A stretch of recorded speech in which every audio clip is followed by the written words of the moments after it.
Welcome back to another exciting episode of Shot Clock Scribbles. I'm thrilled to be your host as you dive into everything basketball related. Today is Thursday the 25th. I'm recording this at 11:30 a.m. Pacific time here on the West Coast in the city of Trees, that is Sacramento, California. In today's episode, we've got a jam-packed lineup for you guys today. We'll be going over hot topics surrounding the NBA right now, breaking down the league's polls that have been making waves recently on social media, sharing our thoughts and insights on the current pulse of the NBA. But that is not all. We're adventuring into intense discussion of the playoffs going on right now, analyzing key matchups and storylines from the most electrifying series. And what would an episode of Shot Clock Scribbles be without some well-deserved recognition as we wind down towards the end of the season here? We'll unveil the NBA season award as well as my particular picks. We'll also unveil the all NBA G League first and second team, as well as third team selections. So buckle up, basketball fans. It's going to be an action-packed ride filled with insights, analysis, and plenty of hoops talk.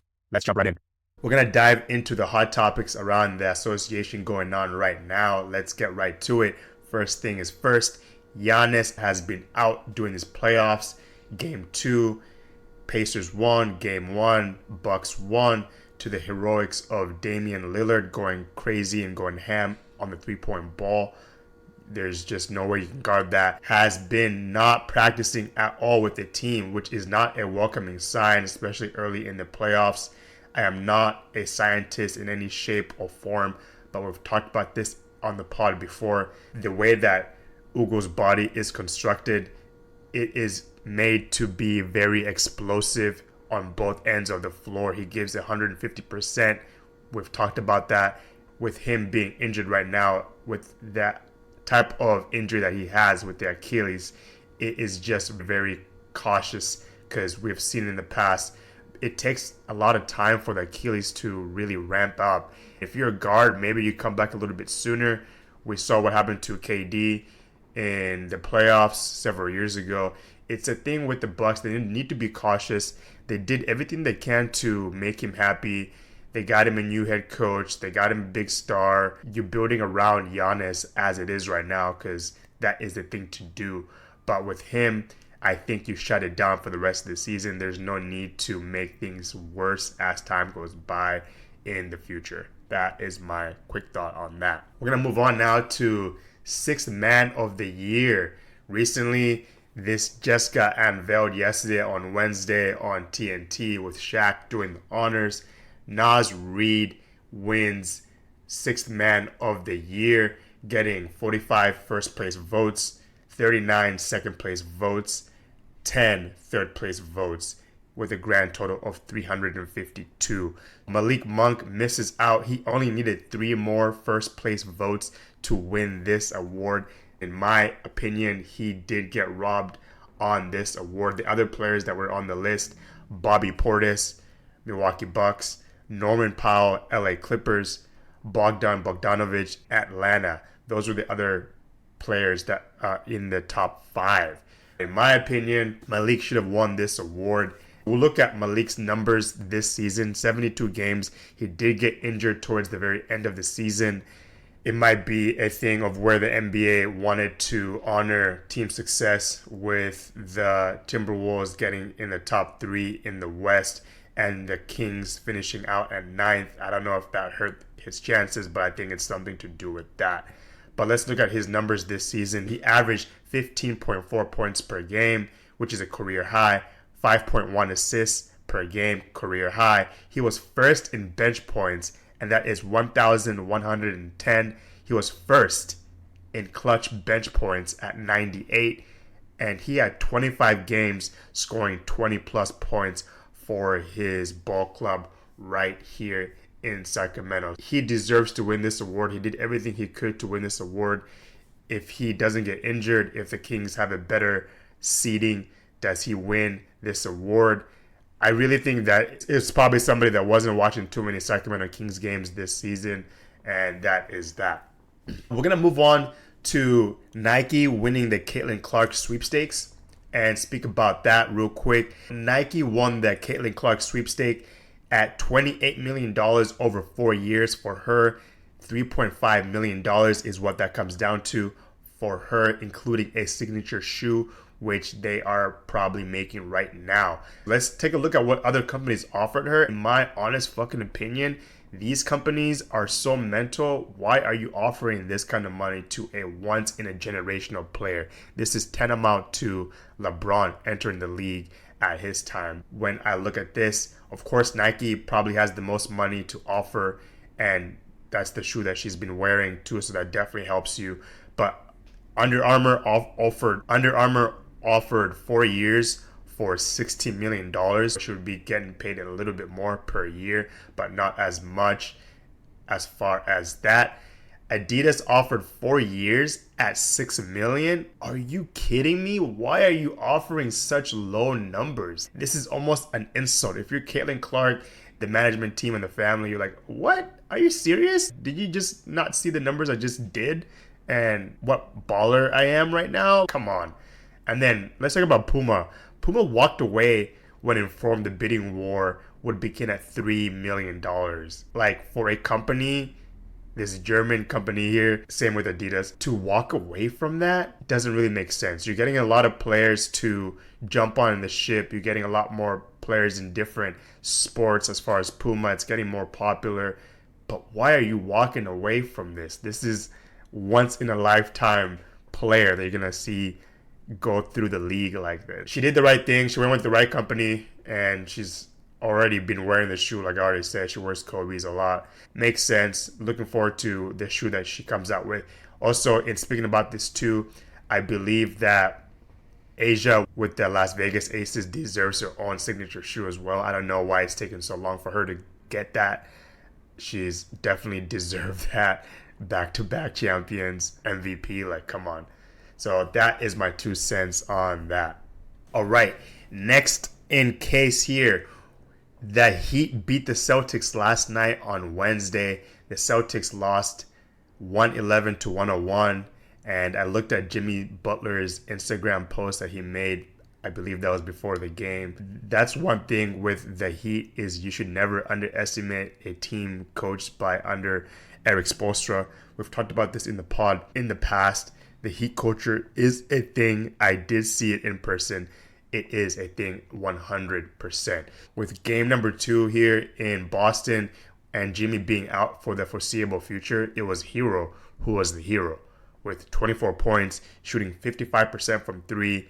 It was Bam's defense having the ability to guard JT, JB, Porzingis, and being able to guard 1 through 5. Like, you don't see a center guarding all 5 positions really in this day and age. And we'll talk about more about Bam later in the pod, but the Celtics should be very wary.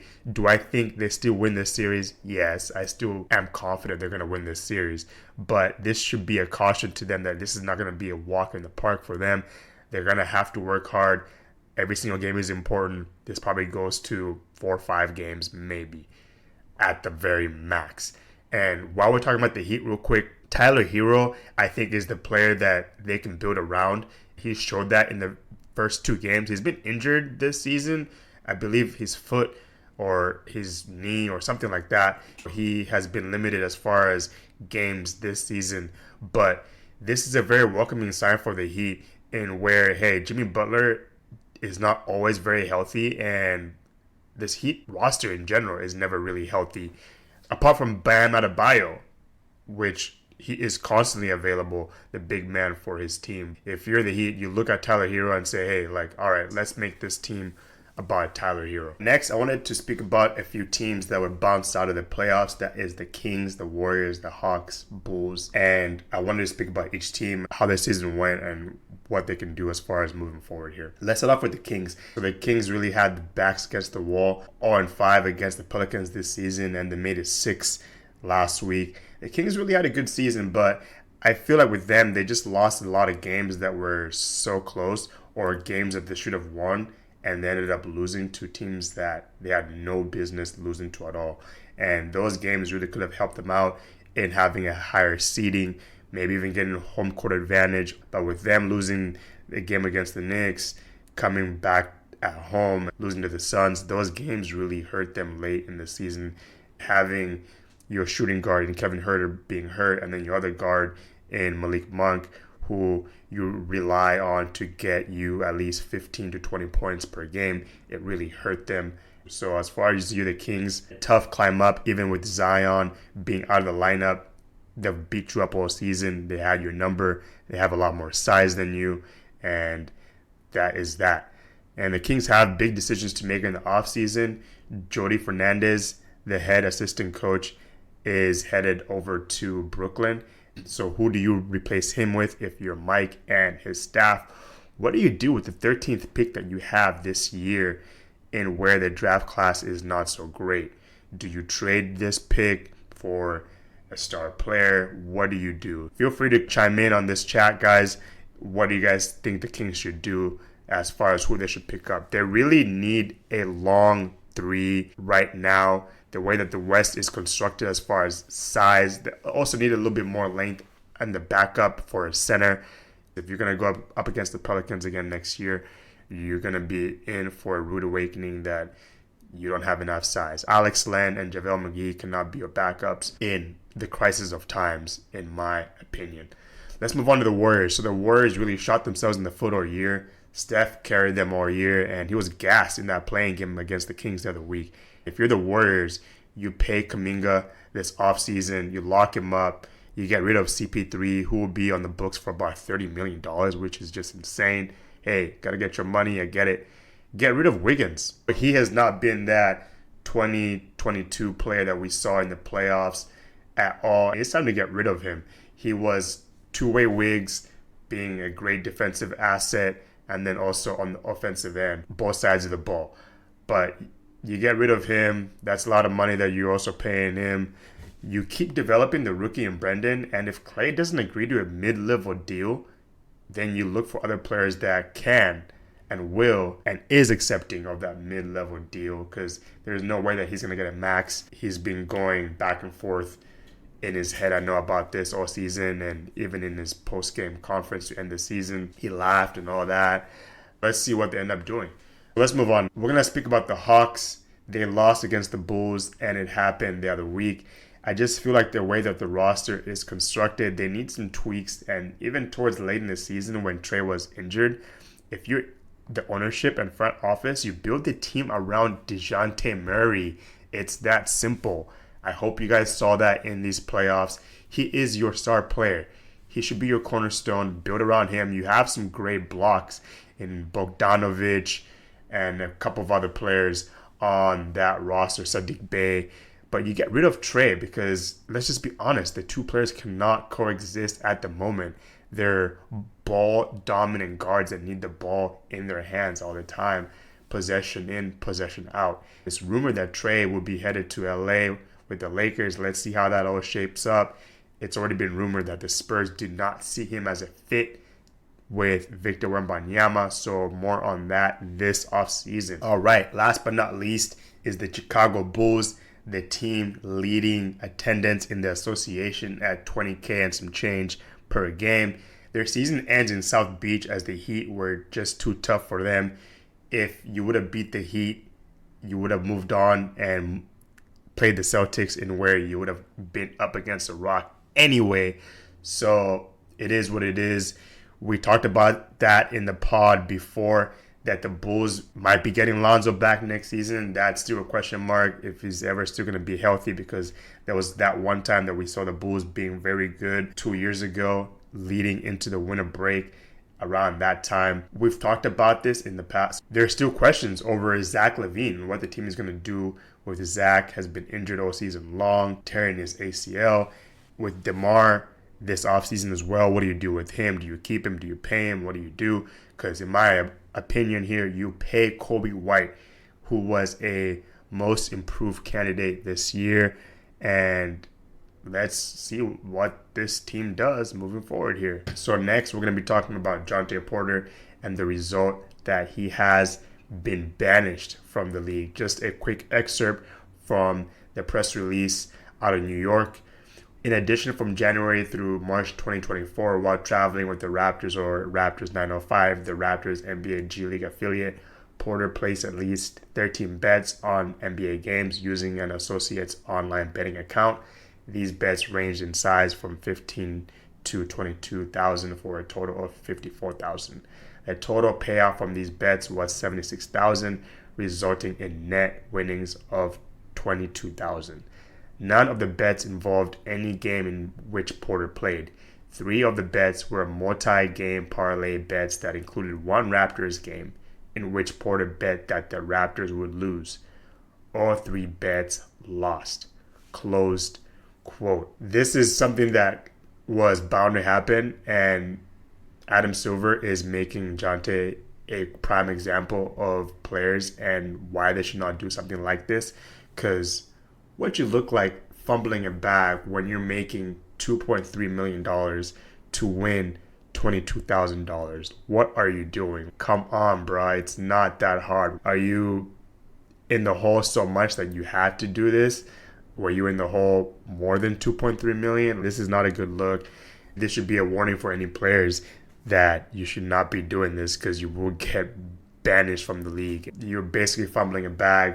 Not smart. The NBA knew that this was going to happen, and he's the first player to be banned from the NBA for betting. We're going to now move on to league polls that were conducted from current NBA players here. We'll have that breakdown and have a analysis right after. Let's talk about the first one. Ask, which current coach, aside from your own, would you least want to play for? There were 77 votes that were casted in this. Let's start up at the top. Let's start out at the very top. Tom Thibodeau, 46.8%. Doc Rivers, 9.1%. Monty Williams, 6.5%. Darvin Ham, 5.2%. Nick Nurse, 5.2%. Greg Popovich, 5.2%. Steve Clifford, 3.9%. JB Bickerstaff, 2.6%. Rick Carlisle, Steve Kerr, and Eric Spoelstra all at 2.6%. Other receiving votes at 1.3% apiece was Mike Brown, Billy Donovan, Chris Finch, Joe Mazzulla, Darko, Frank Vogel.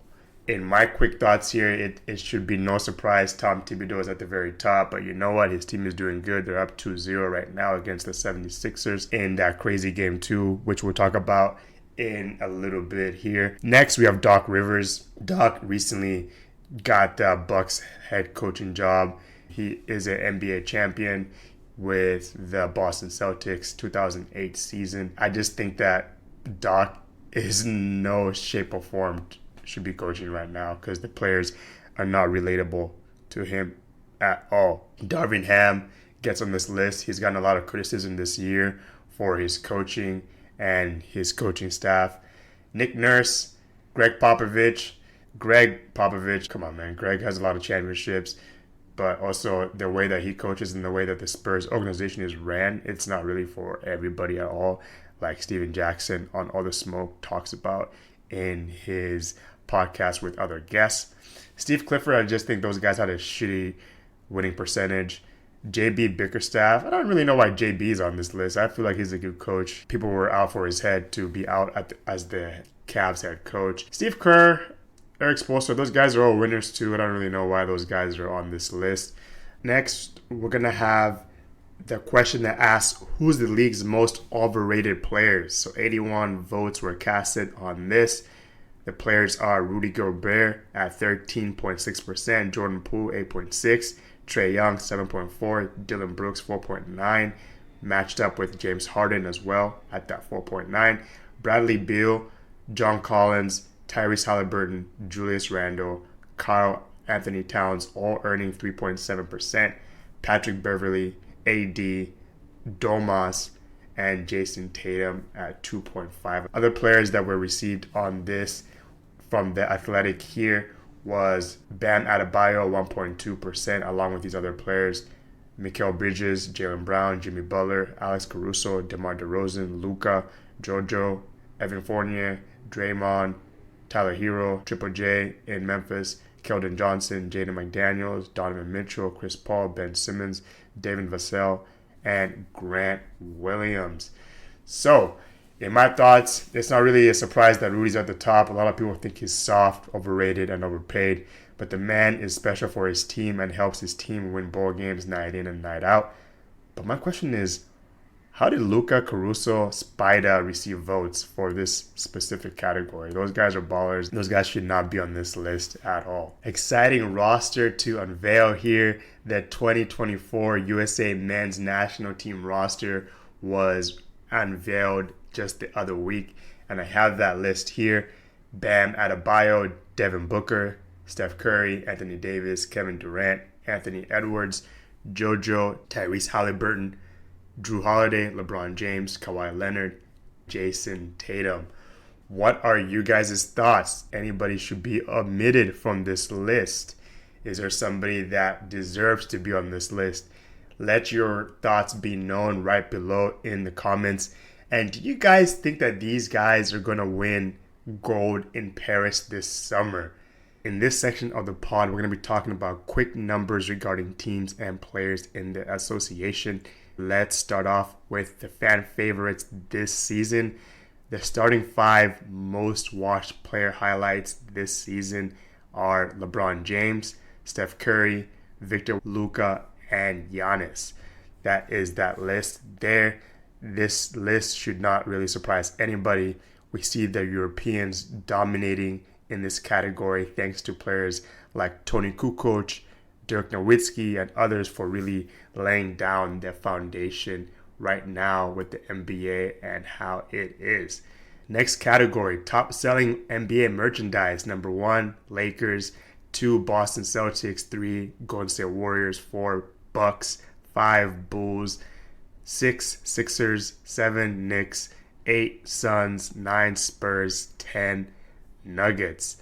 Next category, most watched teams live. Top 6 teams: Lakers, Warriors, Celtics, Clippers, Suns, and Mavericks. Next category, biggest jumps in viewership. So this is year to year. These teams essentially had more viewership than the previous year. Those 6 teams are the Spurs, Pacers, Rockets, Thunder, Suns, and Clippers. In this part of the podcast, I'll be discussing about the NBA playoffs that are going on right now. Please keep in mind that I'm not going to go through every single series that's going on right now, but the ones that are worthy to note, and I'll go ahead and break down the other ones in the next pod next week. So I'll be covering Lakers versus the Nuggets, as well as the Suns and Wolves, followed by the Pels and OKC Thunder. And then lastly, we'll dive into the 76ers versus the Knicks. First things first here, the Lakers are down 2-0 against the Denver Nuggets. And tough loss for the Lakers the other night in Denver, where their biggest lead was 20. If you're the Lakers, you did all that you can to beat the Denver Nuggets, and they missed the last couple shots. LeBron missed that 3 at the very end. They come back with the Jamal Murray dagger in front of AD, and that is essentially what it came down to. The Nuggets were executing down the stretch. The Lakers couldn't buy a hoop. It seemed like very late on there. If you're the Lakers, it's unacceptable to lose a 20-point lead at all. You're away. You have to protect that lead. That is my 2 cents on that. I'm not going to make this about the refs. We'll just gloss over that because I've been talking about the officiating all season long on this podcast. You guys are probably tired of me complaining about the refs. The Nuggets only led the game once during this game. That was to win the game, essentially. Not very good if you're the Lakers. The Nuggets in game 2 scored 54 points in the paint compared to the Lakers' 38 points. This means the Nuggets are getting far too many easy buckets on their end. And if you're the Lakers, you have to make them feel you so that they get discouraged from driving into the paint and jacking up as many threes as they can. They're not a bad 3-point shooting team. Christian Braun, Jokic, Murray, KCP, those guys can make you pay. But you live with that instead of getting 54 points in the paint for sure. Next thing on the Lakers side, D'Lo, after having a horrible first game, showed up to this one ready to play and made most of his threes that he has ever made in a playoff game. He was 7-11 from deep, which is 63%. Austin Reeves, on the other hand, struggled in this game. He struggled in this particular matchup in general, something to look out for. He does typically play better at home, so I look forward for him to bounce back tonight here on Thursday. He was 36% from the field and only 20% from deep. He needs to get back to his old playing ways, hitting the 3 and making the defense collapse, driving to the hoop, being aggressive, intentional. AD was sensational the other night, and he had 32 points on 73% shooting from the field and grabbed 11 boards as well. More on him a little bit later. Rui struggled in this game, only 1 out of 7 from the field and 0 for 2 from deep. Game number 3, I'm looking for Rui to look for a shot a little bit more because he struggled in this particular game.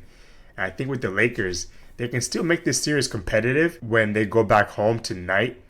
They need to replicate what they did in game 2, but not let the lead get too far ahead of you. And obviously you need luck on your side. You need those shots to fall in. But it's a game of opportunity. And sometimes the rock just stops falling for you. But if you can increase your lead, like I keep saying here, and getting multiple stops on the other side of the ball, then the Lakers should be closer in this series. And for the Nuggets, 5 guys in game 2 in double figures for them. Jamal Murray is still injured from watching him play in this series, and he was 9 out of 24 from the field, which is not great, but he nailed the most important shot in the game, and that was the difference maker. Aaron Gordon, another player that is being considered for the all-first team defense and all-team second defense in this game, not really playing that well, not playing so great in this playoff so far. That is unusual. He is usually a baller, but he usually plays very good against the Lakers, and he hasn't showed up for very much in this series. He was 50% from the field, which is not bad, but he was 0 for 2 from deep. The Joker had a 20-20 game, 27 points and 20 boards, just crazy numbers. Team high 41 minutes as well in this game number 2. I look forward for the Lakers to bounce back in this game, and they need to also be a little bit more aggressive on the boards, because the Denver Nuggets are a good offensive rebounding team and a good defensive rebounding team. So if you can get a couple extra more possessions, then better for you. Series leaders so far for this particular series are the centers. The Joker averaging close to 30 points, 16 rebounds, and 8 assists. Meanwhile, for the Lakers, Anthony Davis leading the charge, 32 points per game, 12.5 boards, 3.5 assists per game. Let's shift gears now and talk about another matchup in the West. That is the Minnesota Timberwolves versus the Phoenix Suns. Right now, the Suns are down 2-0 in this particular matchup. Series leaders for this matchup, Anthony Edwards averaging 24, 7, and 7, and KD averaging 24 points, 6.5 boards, and 1.5 assists per game. Let's go ahead and break this particular matchup down. The Suns looked horrible in game 1, and the Timberwolves look like they're ready for the big lights right now. Ant was amazing in game 1, didn't have so much a great game 2, but that's the thing about having depth in the NBA. The Timberwolves have just that. The team just played as a unit. They were well connected. They didn't really have any big trades at the trade deadline, so everybody all knows each other.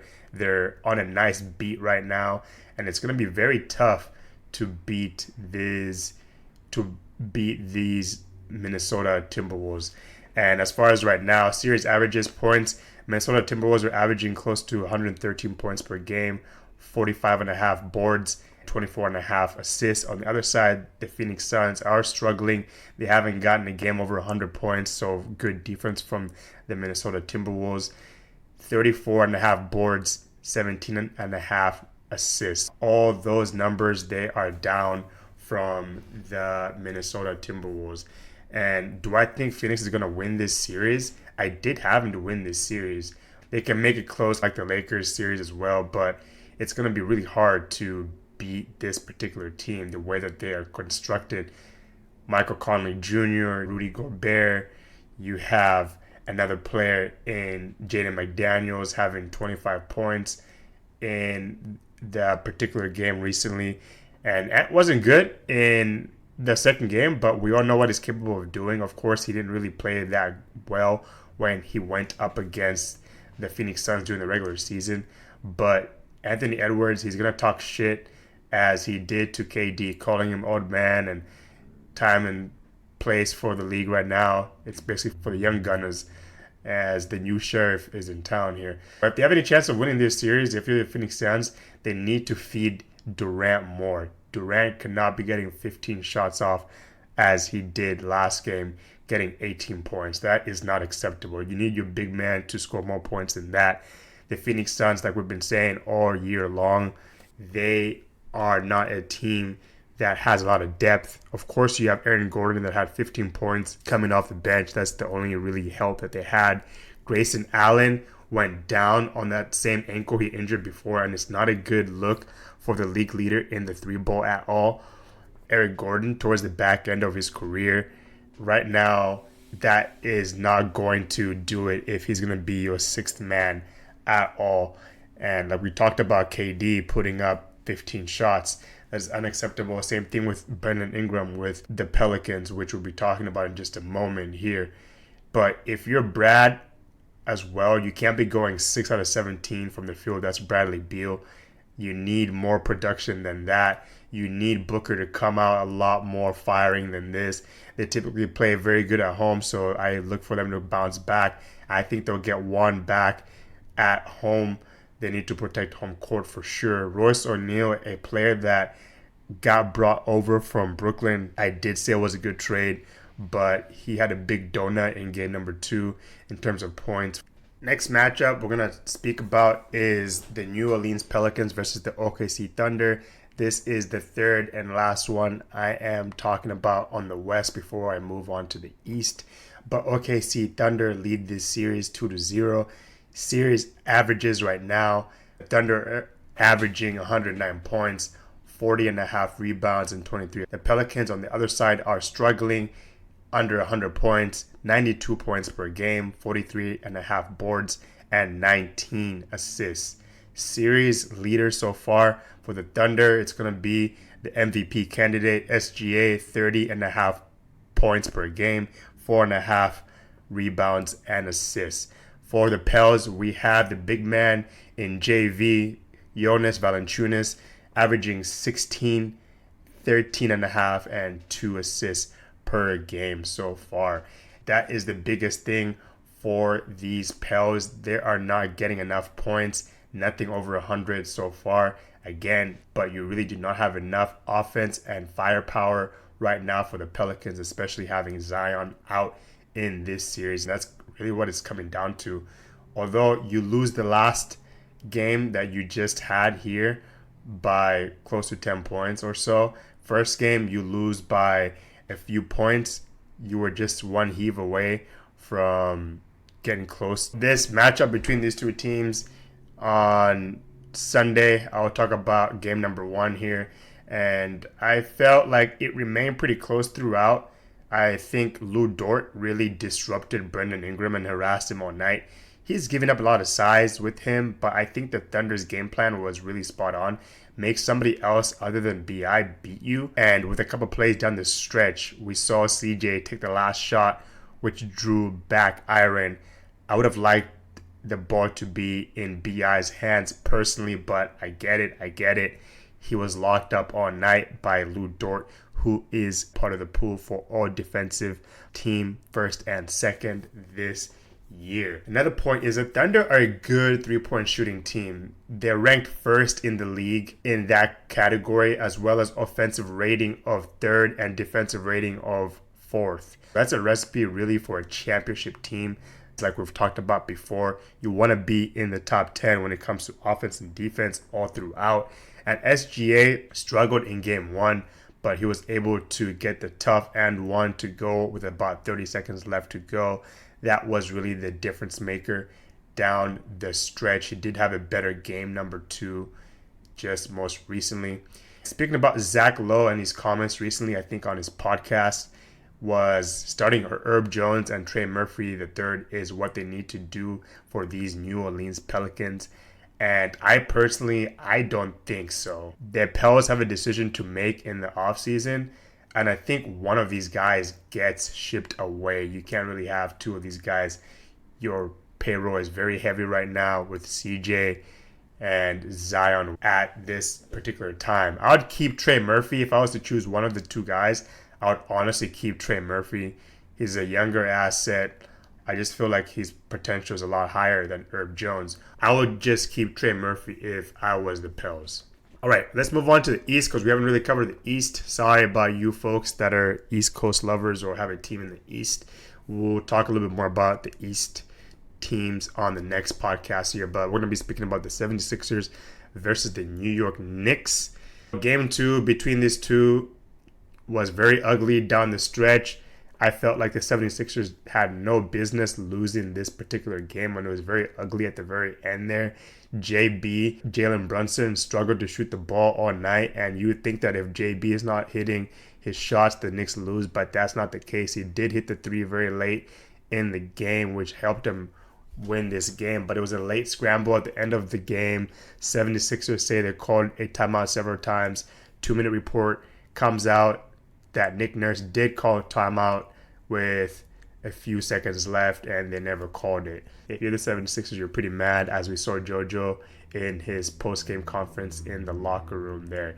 And if you're the 76ers, honestly, you feel disheartened with losing this game because you had no business losing this game at all. Kyle Lowry missed a free throw, which is not getting talked about very much, but he did miss a free throw late down the stretch, which if he would have made that free throw, it would have made things a lot more difficult for the Knicks to come back as they did. And one thing is certain, with these New York Knicks, they're a great offensive rebounding team. They are in the top 10 as far as that category. That's really what this series is coming down to. It's the rebounding battle.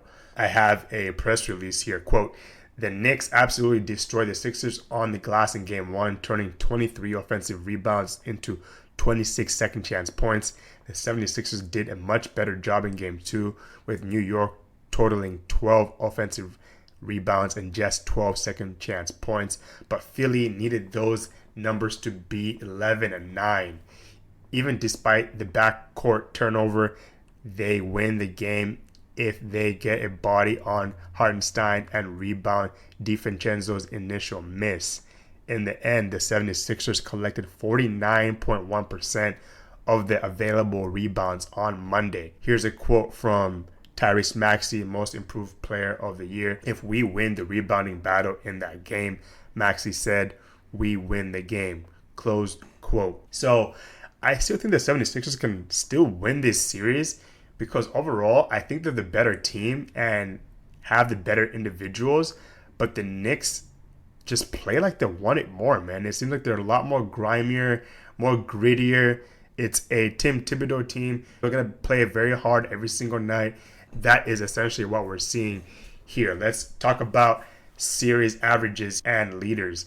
Series averages, we'll start off with New York and then move on to Philly. 107.5 points per game, 50.5 boards, and 21 assists for the New York Knicks.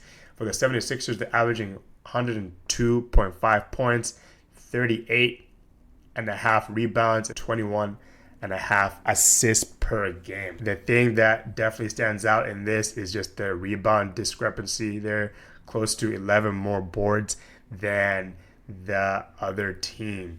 The Knicks are leading that specific category. Series leaders for this particular matchup: Tyrese Maxey averaging 24, 5, and 7. Josh Hart for the New York Knicks averaging 21.5 and 14 rebounds a game, 2.5 assists per game. We are almost towards the tail end of the show. In this part of the pod, we'll go over nominees for Kia Most Improved, Sixth Man of the Year, Clutch Player of the Year, and NBA Coach of the Year. Of course, most of these have already been announced except for the MVP. We'll go ahead and give out the short list, and I'll also give out my particular picks in that category. We'll also go over G League first team, second, and third team as well. First thing is first, we're going to speak about the most valuable player, which has not been announced just yet. The three front runners in this category right now is Luka, SGA, and the Joker in Denver. We all know who's going to win this award. It's going to be the Joker in Denver, leading the Lakers 3-0. My pick for this award is SGA, because I just feel like in the West right now, getting that number 1 seed, they haven't gotten close to this, even sniffed anywhere close to this in several years since they last had Durant. Of course, Russell Westbrook winning MVP with a historic triple-double year, breaking the record at 198 at the time, I believe. Feel free to fact check me on that one. But that is my pick. I just feel like the way SGA played this year, MVP caliber level, getting downhill, getting to the cup, shifting his body in different ways that you don't see a lot of point guards do. He's just balled out. And I've watched him play 2 or 3 times this year here at the Golden One Center. Next category is NBA Defensive Player of the Year. This one has not been announced either. The 3 frontrunners are Bam Adebayo, Rudy Gobert, and Victor Wembanyama. My pick is going to be Rudy. As we talked about before, he does so many things for the team that you might not see in the box score. He's setting hard screens for his teammates. He's running to the hoop.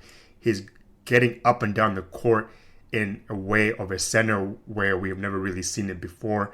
And he is just a valuable asset for his team. And they need him more than ever. He's been playing great so far. Those guys are up 2-0. Game 3 tonight on Friday. Next category, this one already got announced, but the 3 frontrunners for most improved player was Tyrese Maxey, Alperen Sengun, Kobe White. I personally picked Jonathan Kuminga to win this particular award. I saw Tyrese Maxey. He deserves this award, no doubt. He is one of my favorite players to watch in this day and age, but I just felt like that 3-year man out of Golden State, JK really elevated his game in his 3rd year. He took a lot of leaps moving forward.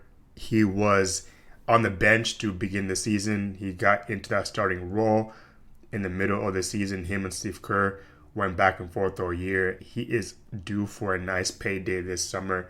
I think the Warriors should reward him. Kobe White as well deserves to get a good paycheck this summer with the Chicago Bulls as well. Moving on to NBA Sixth Man of the Year. 3 frontrunners for this award: Malik Monk, Bobby Portis, and Naz Reid. I had Malik Monk to win this particular award. He got the most 20-plus points per game out of any other reserve in the association this year. And the Kings are in a mess of its own, but if Malik Monk was healthy towards the end of that stretch, I think they get a better seeding in the NBA playoffs. He is that valuable to his team. And Vivek and Monty McNair, those guys have to pay him this summer. You have to give him the contract that he wants. If he wants, $78 million over 4 years, go ahead and give him that. He deserves it. He's worked his ass off to get to where he's at, and you got to pay the guy. So if not, Orlando Magic or somebody else will definitely do that. Next category is NBA Clutch Player of the Year. This was just awarded yesterday on Thursday. The 3 frontrunners for this award was Steph Curry, DeMar DeRozan, and SGA in Oklahoma. Steph Curry was my pick to win this particular award, and he did win that. I have the top 5 players that were on this list.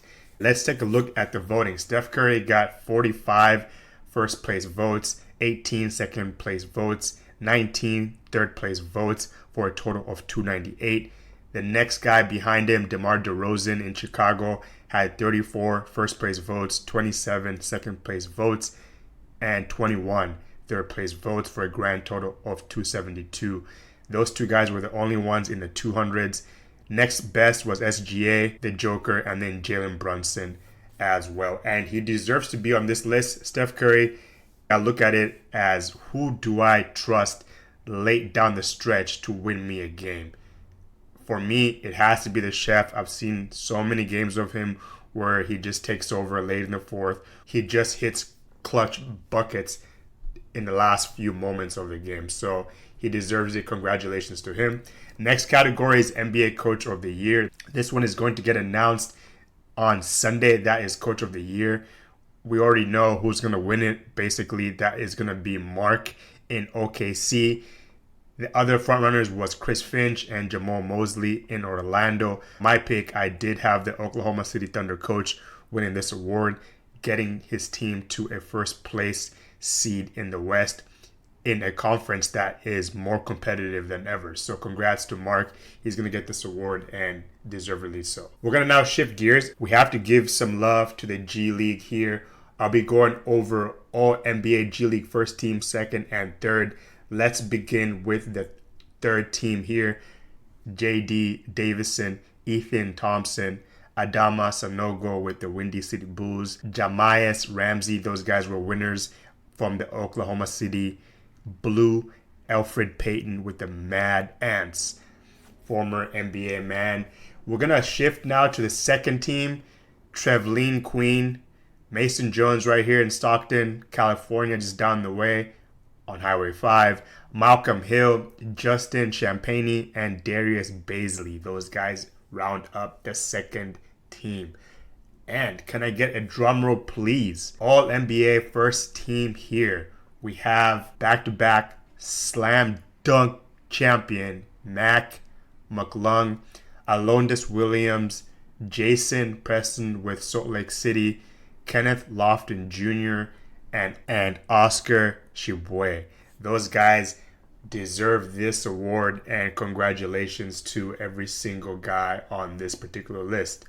And that's a wrap for today's Shot Clock Scribbles. Thank you so much for tuning in and sticking around till the end. Your support means the world to me. I appreciate each and every one of you for listening, whether you're a longtime fan or stumbled upon us on social media or got a referral.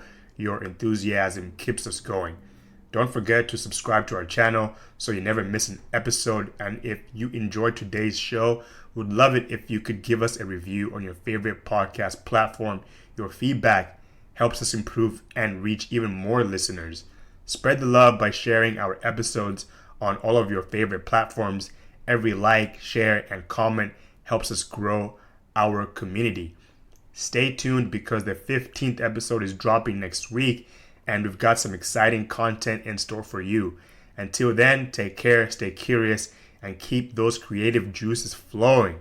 See you next time. Salud.